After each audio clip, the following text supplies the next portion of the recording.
ক্রিকেটের তীর্থভূমি উপাধি লর্ডস পেয়ে গেছে অনেক আগেই। এ মাঠেই হয়েছে হাজার হাজার রেকর্ড। তবে ক্রিকেটের ঐতিহাসিক এ স্টেডিয়াম এবার নতুন করে সংস্কারের পরিকল্পনা চলছে। তাতে প্রায় 1,000 কোটি টাকা খরচ হবে বলে ধারণা করা হচ্ছে। ব্রিটিশ ব্রডকাস্টিং কর্পোরেশন বিবিসি এক প্রতিবেদনে জানিয়েছে, পুনরায় লর্ডসের সংস্কার কাজ শুরু হতে যাচ্ছে।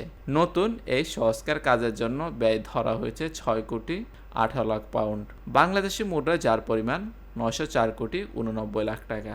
বাড়ানো হবে আসন সংখ্যাও। বিবিসির প্রতিবেদনে বলা হয়েছে আরও 1,100 আসন বাড়তে পারে। ভেঙে দিয়ে হতে পারে বর্তমানের এলেনা স্ট্যান্ড। একতলা বাড়িয়ে করা হবে পুনর্নির্মাণ। একই সঙ্গে চতুর্থ স্তর বসানো হবে বার্ন স্ট্যান্ডের উপর। ক্রিকেটের আইন প্রণেতা মেরিলবোন ক্রিকেট ক্লাব এমসিসি বলছে, পুনঃসংস্কারে অতিথিদের আপ্যায়নের ব্যবস্থা আরও উন্নত করা হচ্ছে। ক্লাবটির সদস্যদের ভোটে গত সপ্তাহে ফাঁস হয় পুনর্নির্মাণ প্রকল্প। বিবিসির প্রতিবেদনে বলা হয়েছে, চলতি বছর সেপ্টেম্বরে শুরু হওয়ার কথা লর্ডসের পুনর্নির্মাণ কাজ।